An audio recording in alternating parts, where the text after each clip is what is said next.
رویت ہلال research council نے پیش گوئی کی ہے کہ ملک میں پہلا روزہ اتوار 3 اپریل جبکہ عید الفطر 3 مئی کو ہوگی۔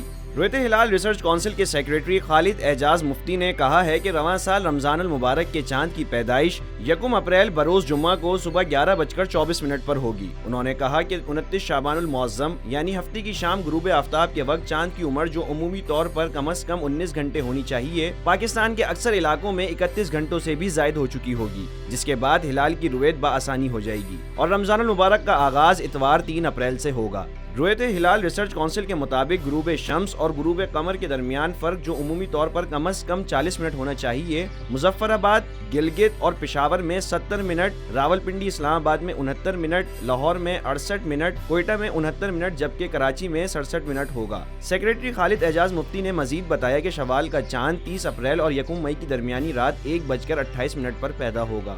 1 مئی یعنی 29 رمضان المبارک کی شام غروب آفتاب کے وقت نئے چاند کی عمر پاکستان کے تمام علاقوں میں 18 گھنٹوں سے بھی کم ہوگی۔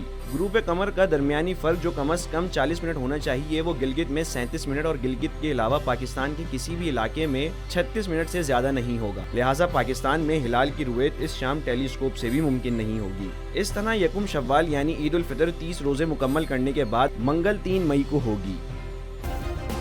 سبسکرائب کریں اور بیل دبائیں تاکہ کوئی خبر رہ نہ جائے۔